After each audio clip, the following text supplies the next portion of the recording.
Hi everyone, my name is Lalit Vijaydoru, and it gives me great pleasure to be working with you and in collaboration with NHS England to help coach you on how to share a good story. And you, as a service user of the National Health Service, I will be coaching you to share a story with the powers that be. And I'm from a company called Behind Your Mask, and I'll explain to you why I do what I do. So, in this logo of Behind Your Mask, you can see that there is a purple monochrome mask. And this mask represents your professional mask or your personal mask. And sometimes when we just adopt a role, whether it's in a family or in a job, sometimes just the title of, maybe sister or mother or director, you can appear quite two-dimensional, monochrome. Dull, in fact. And so, what the colored circles represent behind that mask are the things that make us human. It's our human experiences. It's those life events, essentially our personal stories. And so, what I strive to do is to help people get behind that personal or professional mask and to tap into the colorful tapestry that is our life. And as I've alluded to, the way that I do that is through sharing our personal stories or helping people tap into and then share their personal stories. And when people ask me, "Oh, you work in storytelling, is this creative writing?" And so, one thing I want to be very clear about is that this is not creative writing. What this is about personal narratives. And so when we think about stories, stories can be delivered in a written form, they can be delivered in a verbal or oral form, or they can even be presented in visual in terms of like animation or cartoon or even art. And so what we are focusing on here in this program with NHS England is the creation of a personal narrative which is verbally delivered, oral history. And so a personal narrative is a first-hand account. It is your experience. It is something or a series of events that happened to you, and you invite people who are listening to the story to understand what you went through. So this is all about sharing your lived experience. Now, I will explain to you that my background is I was a former consultant, a pediatrician in emergency medicine, and so working a lot with children and families. And so, as you can imagine, children learn very well through stories. And if we think about our education system, how we learn through stories, but also even with organized religion, like a lot of the parables are through religion. And if we think about how history has been passed and over time, it's all through stories. So we tend to remember things in threes, and so I want to be clear that stories have a beginning, they have a middle, and they have an end. And the things that make stories engaging are a combination of, the senses, how what did the events look like, sound like, smell like, feel like. But in addition to that, in terms of that sensory experience, we also need to describe the emotions. How did we feel about the events or that happened? So, to summarize, the personal narrative is a story about you, which is about a series of events from a sensory and emotional perspective. Now, why are you involved in this program? Because what you are being hopefully coached to do is to speak truth to power. And when we say truth, it is your truth, and the power, it's the powers that be, the people who have info, who have the ability to make changes. And so this is a very, very important concept as to why you are here, the purpose of this coaching program. So again, starting with stories. So my background is I'm from Sri Lanka originally, and so I'm from the Indian subcontinent. And so India is one of the biggest countries and most populous countries in the world, and in South Asia. And so this story is from the 1930s, and the gentleman in the center of this is somebody you may recognize, Mahatma Gandhi. And this is a march that took place in 1930 in the state of Gujarat, which is in northwest India. And Mahatma Gandhi walked from Ahmedabad to Danai on the coast of Gujarat. And the reason why, it was a peaceful protest. It was an act of civil disobedience against the British, where the British had a monopoly on the production of salt in India, and in fact had high taxes on salt and forbade local Indians from creating salt from evaporating salt water, seawater. And so this was an act of civil disobedience. The movement was of non-violent protest, and the theme that was adopted by Mahatma Gandhi was this concept called satyagraha. Satyagraha are two Sanskrit words where satya means truth and agraha is this insistence of holding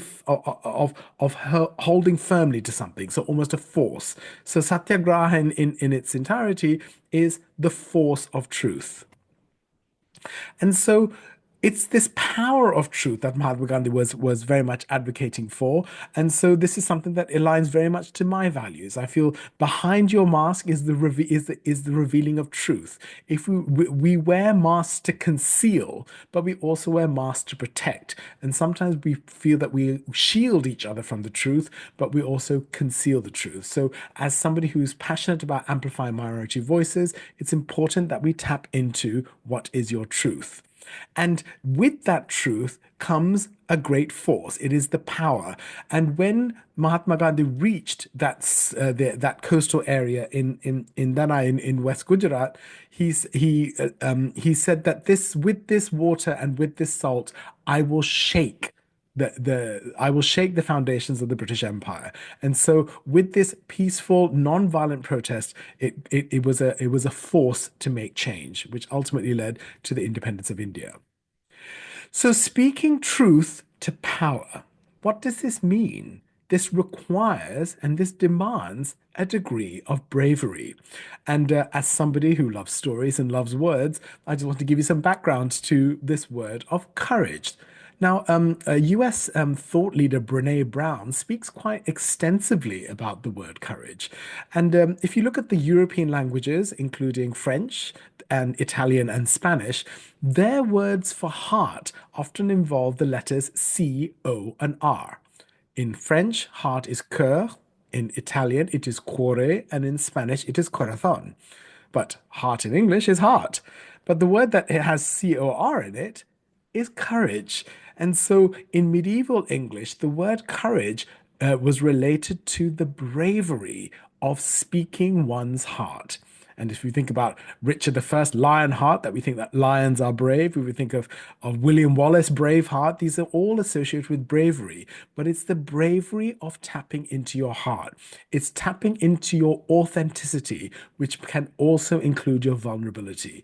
So the word courage also entails bravery and there is a risk. And so, what I'm hoping to do through this coaching is to empower you to tap into that bravery, to that authenticity and vulnerability, and to make you feel that this is not a risky activity. But the combination with of that courage and that bravery to speak your truth is to speak about justice. And so the speaking of justice, the truth about justice could be times when justice has been served, when the right thing has happened, when the just thing has happened, when the appropriate thing has occurred. But at the same time, there can be experiences where things that have been unjust, people have been wronged, or things have not been done properly. And so there is a bravery in speaking objectively about the justice of the events that have happened to us or the injustices that we may have faced. And the combination of the bravery of speaking out about our experiences, just or unjust, will hopefully lead to change. Whether we celebrate the things that are good, while we advocate for the abolition of things that are bad, these will lead to change. So again, the satya agraha, this truth and holding firm to the truth, which will lead to a force for change. Now, I'm not all about just the things that have gone wrong. I am very excited about to hear stories about hope, stories of joy, and stories of gratitude when things have worked. It's not when things go wrong. We do want to hear about things that have gone well and why they've worked well. So again, I just want to lead with that because often the temptation is to assume that we're going to be talking about difficult, sad, or challenging stories. And so when we find things that give us joy, when we are when we have a positive experience, when we think about compliments rather than complaints, I think this is an important thing to tap into. So I want you to lead with that and think about those. And so when things go right and we feel that we have been justly and humanely and respectfully treated, there is gratitude. And so if we tap into that gratitude to kind of bring out the things that are working, I think this could be very, very powerful. And so I want to reiterate again, I want to coach you and help you tap into stories or a story of that speak about your life, that your lived experiences as an NHS service user, and to get people to the powers that be to listen by speaking your truth. Now, I've deliberately and provocatively chosen this image to represent leadership. Now, you will be speaking, when we say speaking truth to power, you'll be speaking your truth to those that hold power. It'll be commissioners, it'll be stakeholders, it'll be aspiring chief executives and executive directors. Now, I'm not wanting to disrespect my leadership colleagues, but I want you to imagine that these people are wooden, that actually they need to be moved. And so I want, in the process of you sharing your story, to transform these wooden characters into flesh, into human, living, heart beating people that will connect, that you will connect with as humans. So your story needs to be a powerful and impactful story that will convert the seemingly faceless wooden leadership into people with human people with emotions. And so, how do we do that? We want your audience, the leadership, the power to empathize with you. And so, empathy is a key leadership skill. And of course, not everybody does it well. But what you can do as a storyteller, as somebody sharing your story, is to make it easy for them to empathize with you. And so, if they have to be genuinely curious, be engaging, have a great story. If you want them to imagine yourself in other shoes, give them the details of exactly what happened. If you want them to listen to you, be engaging. If you want to share, if you want them to validate your feelings, share the emotions. And so this is what your responsibility is to make it easy for somebody listening to you to empathize with you. So to tell you a bit more about myself, so as alluded to, I was a consultant pediatrician in emergency medicine, and I worked in the National Health Service for nearly 20 years. My last hospital job was as a consultant in the emergency department at Alderhay Children's Hospital in Liverpool. And as you can imagine, I was very, very passionate about my staff. I was very passionate about the emotional well-being of staff. And one of the ways that I supported the well-being of my staff was through storytelling, where working in shared reflective spaces with boundaries where staff could share their stories, both clinical and non-clinical. And so here is a Tate Liverpool painting where an artist was inspired by our approach of using stories, and she incorporated everybody from the porter to the receptionist to the nurse educator to the doctors in a group portrait and incorporated our stories within the painting. And so I feel very strongly about staff stories, and I've contributed to this book, which was part of the NHS Voices of COVID-19 oral history project run by the University of Manchester, and 30 hours of my testimonials of what it was like being a consultant pediatrician in an emergency department during the pandemic is archived in the British Library. So I'm very passionate about capturing the stories of staff as well as capturing the stories of service users. And so now what I do in my career is I work with organizations amplifying the voices of employees. And so in the same way, what I'm passionate about is making sure that the leadership hear the voices that they need to hear, which includes you, the service user. And the patient is at the center of everything that we do. The service users are key. And so I'm very passionate about making sure that we amplify those voices. Now, I am somebody who has been a minority my whole life, whether it's in terms of my gender, my ethnicity, my sexuality, all of those things. I've been a minority, and so I'm very committed to amplify minority voices, and I work with the All in Diversity project to try and capture these voices. So I would consider whether we are all a minority in some way in terms of our experience and our identity. So I want you to feel confident in me that I want to absolutely capture the truth of your story.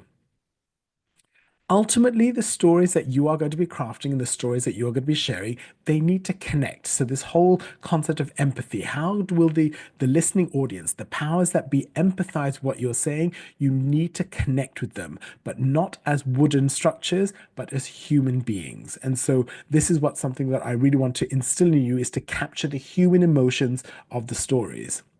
But unfortunately, we live in a time of great disconnect. We live in a time of great ideological disconnect. You know, if we think about what has happened in the United States and, of course, Brexit, you know, there are lots of kind of political debates, but also the pandemic has made us physically disconnected.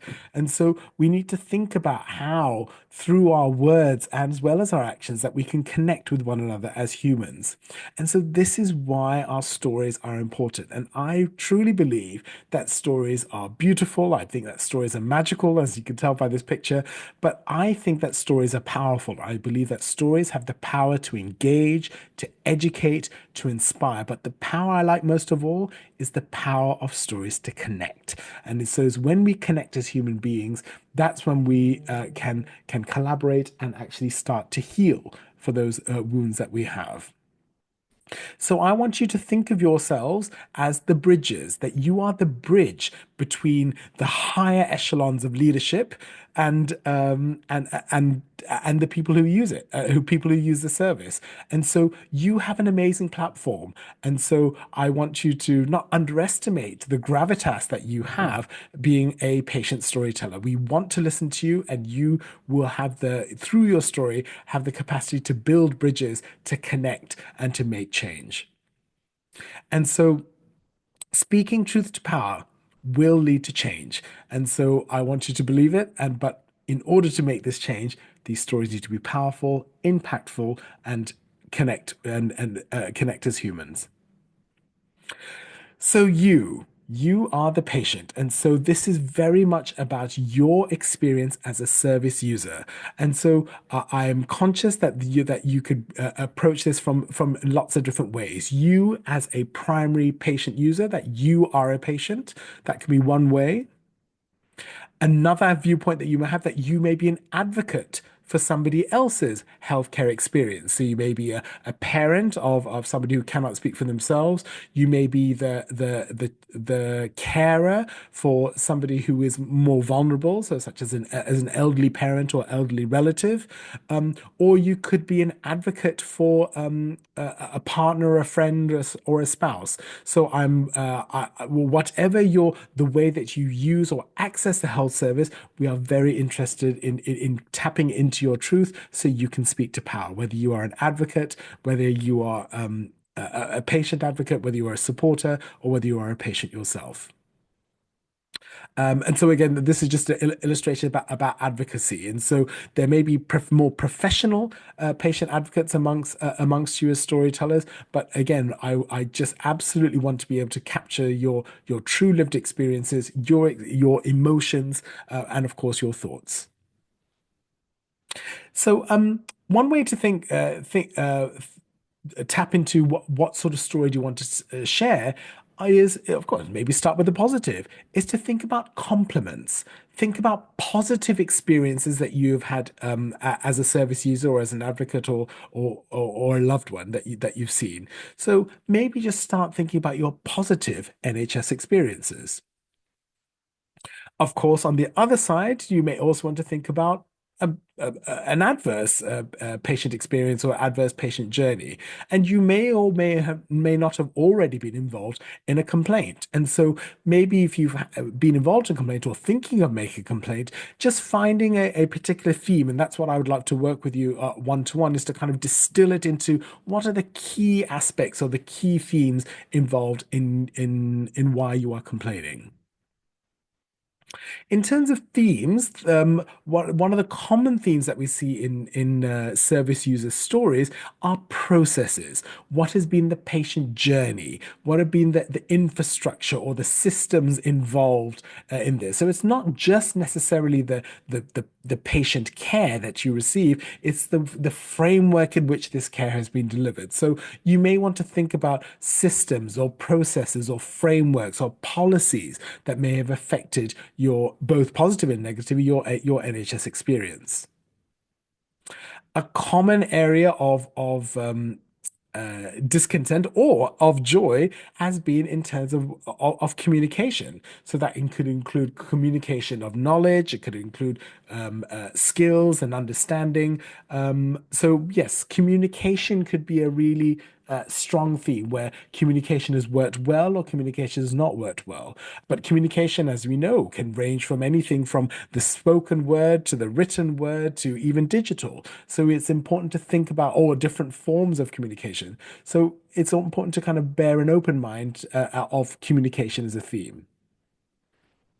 Another way of looking at your story is to think about outcomes. What happened as a result of X, this happened, or as uh, an omission, as something not happening, this was the outcome. So, what did happen and what did it lead to, or what did not happen and what did it lead to?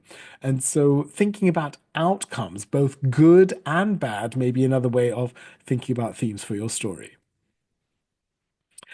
Now, I am somebody who is very much passionate about tapping into the hidden stories. Now, as somebody who will be coaching you one to one and you are going onto a storytelling workshop, it may be comfortable to go and tap into a story that you've already done or a story that you've already told yourself or, quite well rehearsed. I would encourage you to go out of your comfort zone. I would want you to use this as an opportunity to tap into a story that nobody knows, a story that you've never shared before, a story that perhaps you have fear about sharing. And so it's when we have these fears, no, I can't do this, no, this is inappropriate, or oh, I think this would be wrong and nobody would understand. I will challenge you. I want you to bring forward stories that perhaps have been difficult or stories that perhaps you've not shared before, and to encourage you to shift from the mindset of no, I can't to maybe I can. So, what is my role here as your coach and your workshop facilitator? I want to help you deliver a story with impact. Remember, you are speaking to power. These are busy people. And so you need to win their hearts and minds. You need to bring these people along with you. And so they have no time for waffle. What they need are succinct, clear stories with impact. And so, what are my thoughts about what delivers a story with impact? Now, data, the facts, that's the easy stuff to talk about. It is what exactly happened when it comes to a story. But the things that we perhaps are not so good at is actually lacing that data, the facts, with our emotions. Because again, this is why I go back to Brene Brown and the courage that it's very vulnerable to actually share how you feel about things that have happened to you, and it can be a very emotional and it can be even triggering, particularly if you've had a traumatic experience. But what I want to really coach and help you to do is to tap into those emotions in a way that works for you, but also in a way that has impact. So a story that has impact are the facts with the feelings. How long should your story be? Now, again, it's very important that stories have focus and stories have impact. And sometimes it can be difficult when things go on for a long time for the message to be consistent. And so, for me, my humble opinion is that a good story for you as a patient or service user of the National Health Service to speaking to power is that your story should be no shorter than 5 minutes, but certainly no longer than 10. And there can be many, many different stories that you could do, but I think as a starter, choosing one and doing that well will be good. And because then, if you have these skills, you can then go on to create multiple short stories, rather than trying to combine your entire NHS experience in one story. So I want to be very, very clear. Rather than thinking about your entire NHS experience in a single story, maybe creating multiple stories, but starting with one. So, what am I going to help you with? The first thing I want to help you is content. What are you going to say? What is the meat of your story? And the second thing I want to help you with is the delivery. How are you going to say it? And so when you combine these two together, that hopefully with the right skills, that will lead to a story with impact. And so, in terms of content, you need to think about what are the ingredients for what makes good content. So, as I alluded to, I'm from South Asia, I'm from Sri Lanka originally, so I'm all about herbs and spices. So, what are the spices that you need to create a flavorful story? One of the key ingredients that you need is that you need characters. Now, there will often be a central character. Now, for you as service users, most of the time you will be the central character. But I appreciate that some of you will be advocating or speaking on the behalf of somebody else's experience. So you may be a secondary character, and the central character might be somebody else. But regardless, there needs to be a central character and maybe one or two secondary or tertiary characters.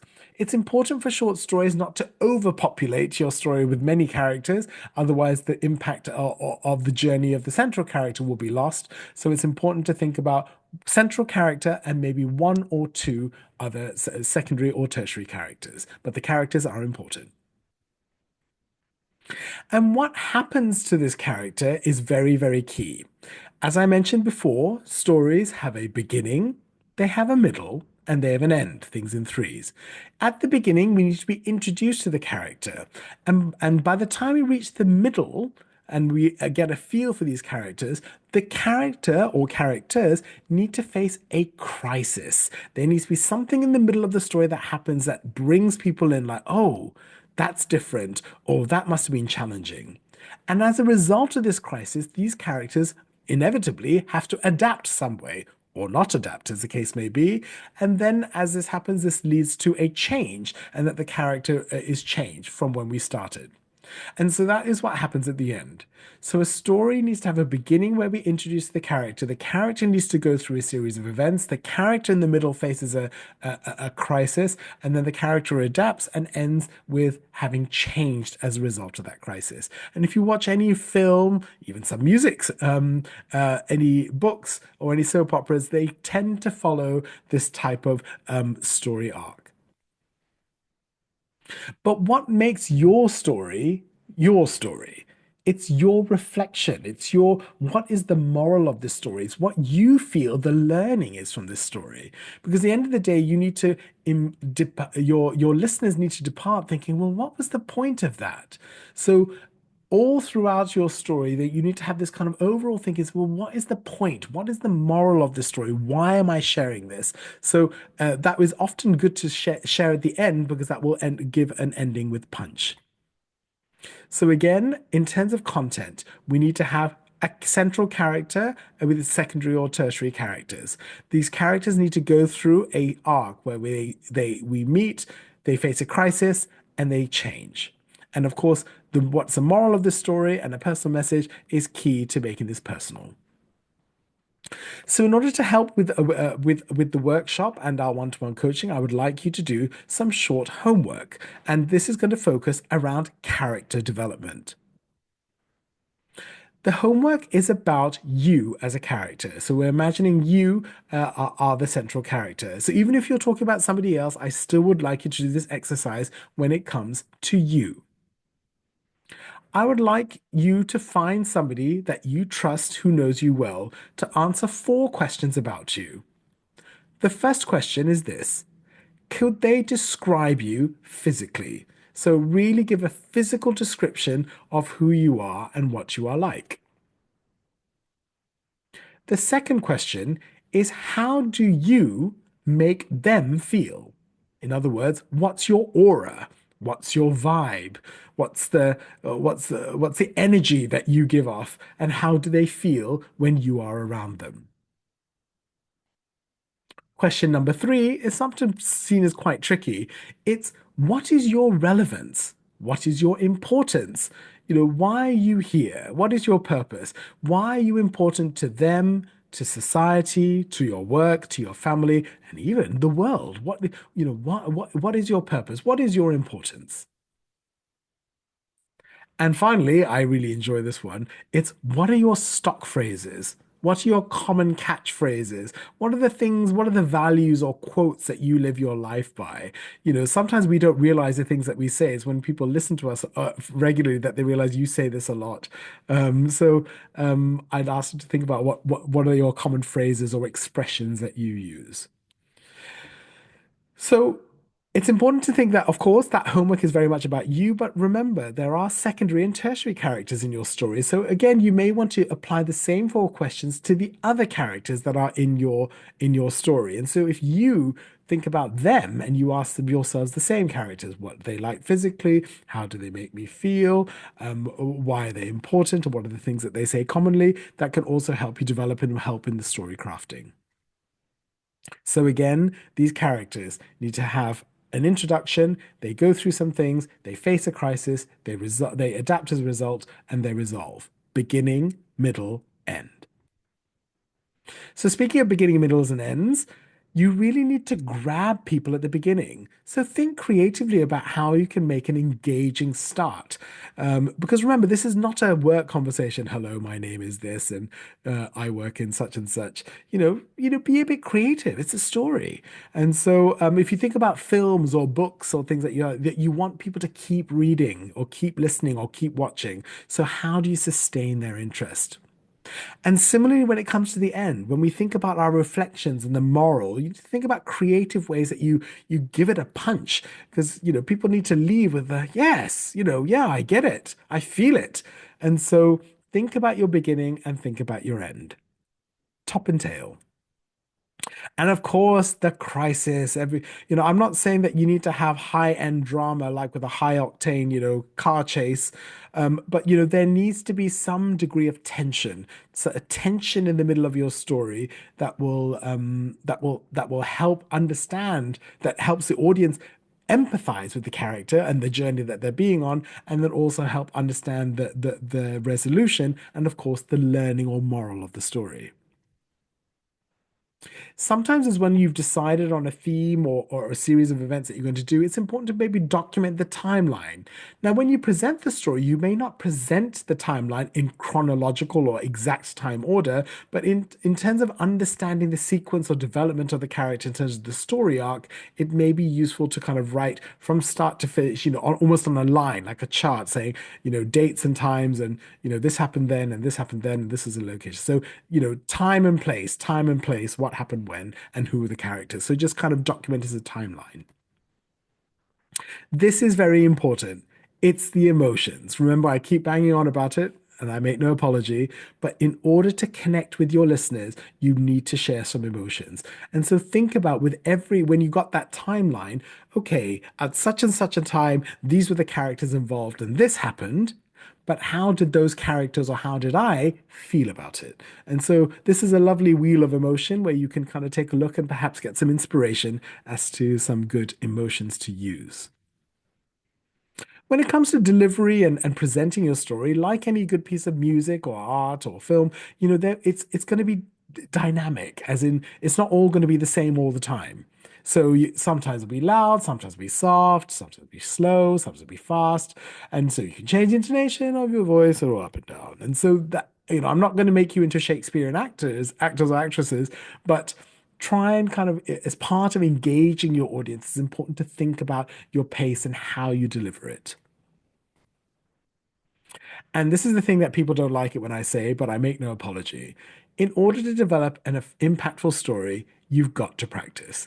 This shouldn't be just turn up on the day, turn up with a microphone with a few notes. Oh, I thought about it over breakfast and just wing it. No. I'm somebody who will make you practice and deliver it well because as I said, this is your opportunity to speak truth to power, to have a captive audience. So it needs to be good, it needs to be impactful, it needs to be effective. And so before you approach any microphone or room or audience, you should have, well crafted a story in terms of excellent content. You should have thought and practiced its delivery and really, really tried it out before actually delivering in front of an audience. So I cannot uh, emphasize that content and delivery and practice. So again, good content delivered in a diverse way, practice, that's when you'll engage your audience and that's when you're more likely to have an impactful story. And so, what makes an impactful story? A, a story that is about you or somebody that you are representing, a story which combines facts with feelings.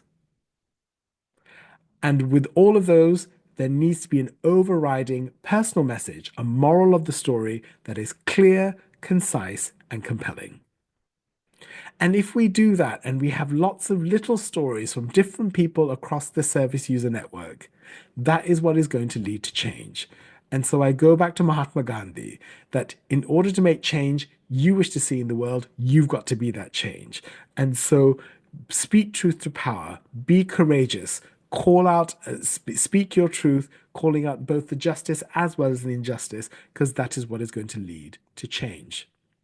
And so, hopefully, by getting the audience to empathize with you, your story will change their mindset. And with their mindset, whether they are stakeholders or in leadership or an executive, that is what is going to lead to change and hopefully new results and new outcomes for you, the service users. So my role is that I will be your storytelling coach. You've watched this small short module. You will engage in group workshops with some of your other patient storytellers, and then you will have one-on-one coaching with me. And so please, if I ask before you come to the workshops, if you can do that short homework, answering those 4 questions about you as a person, just to get us in the way of thinking about how we develop characters. And so, in a very British way, keep calm and speak truth to power.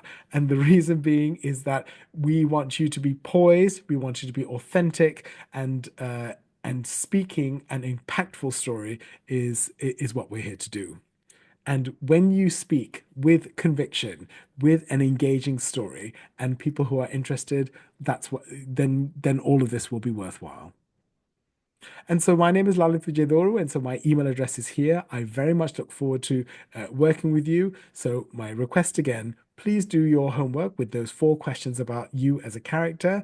I look forward to welcoming you at the group workshops where we can thrash out some ideas. And I'm particularly looking forward to working with you on a one-to-one basis so we can really start working on that content as well as delivery. Best of luck, and I look forward to working with you.